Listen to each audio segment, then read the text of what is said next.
John Locke on Freedom, by Samuel Rickless. First published in the Stanford Encyclopedia of Philosophy. Introduction and Part 1, Actions and Forbearances. John Locke's views on the nature of freedom of action and freedom of will have played an influential role in the philosophy of action and in moral psychology. Locke offers distinctive accounts of action and forbearance, of will and willing, of voluntary, as opposed to involuntary, actions and forbearances, and of freedom, as opposed to necessity. These positions lead him to dismiss the traditional question of free will as absurd, but also raise new questions, such as whether we are or can be free in respect of willing and whether we are free to will what we will, questions to which he gives divergent answers.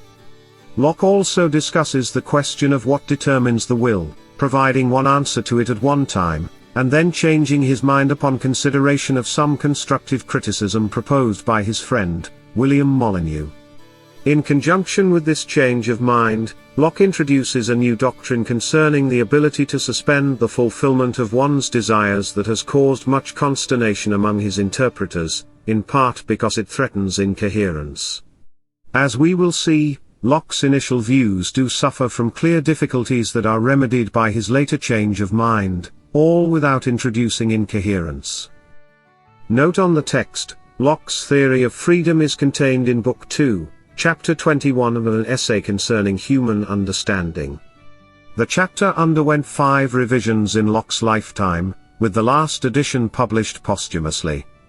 Significant changes, including a considerable lengthening of the chapter, occur in the 2nd edition, and important changes appear in the 5th edition. Part 1. Actions and Forbearances. For Locke, the question of whether human beings are free is the question of whether human beings are free with respect to their actions and forbearances. As he puts it, the idea of liberty is the idea of a power in any agent to do or forbear any action, according to the determination or thought of the mind, whereby either of them is preferred to the other. In order to understand Locke's conception of freedom, then, we need to understand his conception of action and forbearance. There are 3 main accounts of Locke's theory of action. According to what we might call the doing theory of action, actions are things that we do, actively, as contrasted to things that merely happen to us, passively. If someone pushes my arm up, then my arm rises, but, one might say, I did not raise it. That my arm rose is something that happened to me, not something I did. By contrast, when I signal to a friend who has been looking for me, I do something inasmuch as I am not a mere passive recipient of a stimulus over which I have no control. According to some interpreters, Locke's actions are doings in this sense. According to the composite or Millian theory of action, an action is not one thing, but a series of 2 things, the state of mind called a volition, followed by an effect. On this view, for example, the action of raising my hand is composed of 1. Willing to produce the effect of my hand's rising, and 2. The effect itself, where 2 results from 1. According to some interpreters, Locke's actions are composite in this sense. Finally, according to what we might call the deflationary conception of action, actions are simply motions of bodies or operations of minds. Some of what Locke says suggests that he holds the doing theory of action. When a body is set in motion itself, that motion is rather a passion than an action in it, for when the ball obeys the stroke of a billiard stick, it is not any action of the ball, but bare passion. Here, Locke is clearly working with a sense of action according to which actions are opposed to passions. But, on reflection, it is unlikely that this is what Locke means by action when he writes about voluntary/involuntary actions and freedom of action. For Locke describes a man striking himself, or his friend, by a convulsive motion of his arm, which it is not in his power to forbear as acting, and describes the convulsive leg motion caused by that odd disease called St. Vitus' dance as an action.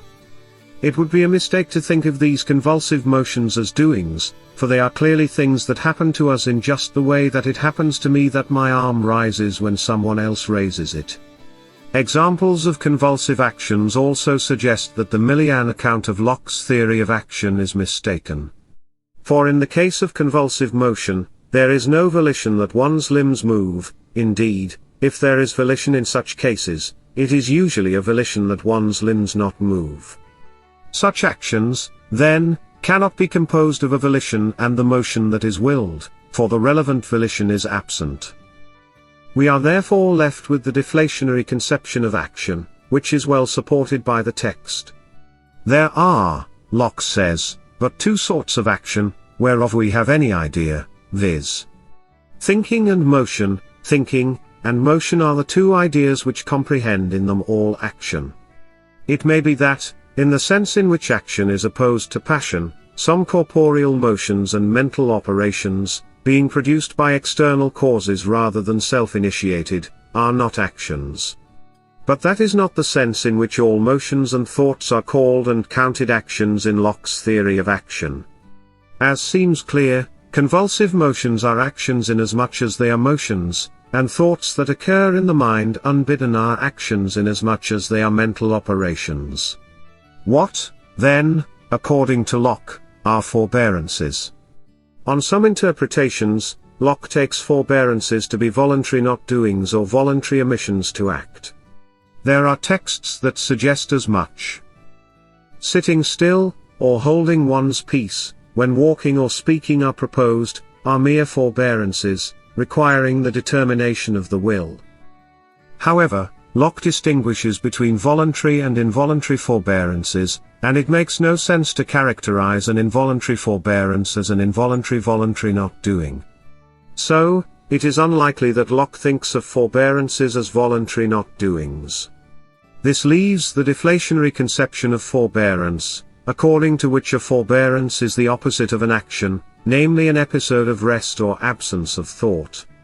On this conception, to say that someone forbore running is to say that she did not run, not that she voluntarily failed to run. Every forbearance would be an instance of inaction, not a refraining. In additions 2 to 5, Locke stipulates that he uses the word action to comprehend the forbearance too of any action proposed, in order to avoid the multiplying of words. The reason he so stipulates is not that he literally takes forbearances to be actions, as he puts it, they pass for actions, but that most everything that he wants to say about actions, in particular, the distinction between voluntary and involuntary actions, and the account of freedom of action, applies pari passu to forbearances. The end.